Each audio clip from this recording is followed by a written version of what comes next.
Hey everyone, welcome back to Ask Nutritionist Deepa's quick, easy, flavorful recipe videos. And today I'm going to show you how to make sweet and tangy mango salsa. The ingredients are as simple as they look on this screen here.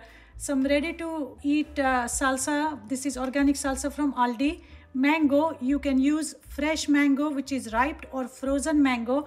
I have a mixture of fresh and frozen, some cumin and chopped up chilies. Now if you don't have store-bought salsa, then just combine some chopped up onion, tomatoes, dash of garlic and some white vinegar along with salt and allow it to marinate for like an hour and a half, and you have your salsa. So this recipe is very simple. I call it my all-purpose mango salsa because I can use it as a dip, spread, topper on an avocado toast, on a wrap, salad, grain bowl, sweet potato, baked potato, pretty much everything.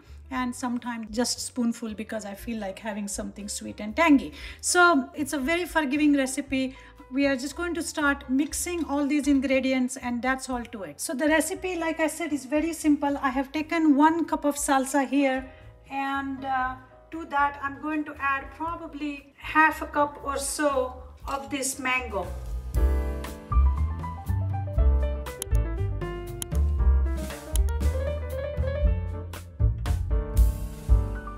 And then few chilies. Now you can skip chilies if your salsa is spicy to start with. My salsa, even though it says hot, is not hot enough for me. So I'm adding some serrano chilies. You can add jalapenos, you can add Thai chilies, it's all good. And then just a dash of cumin. So cumin is going to add that nice smoky flavor to it.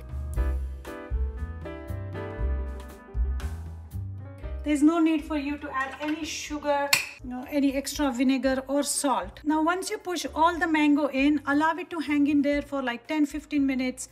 Check the flavor for it. If you think there is enough tanginess, saltiness, spiciness and sweetness, then no need to adjust anything, but otherwise adjust the cumin or add more mango. So that's all to it, folks. Look how beautiful this looks, how flavorful this is going to be. I just tried it and it has the perfect balance of sweetness, tanginess, saltiness and spiciness. So perfect. Like I said, it's my all-purpose topper dip spread. I hope you enjoyed it. Please try it and I will see you next time. Thank you.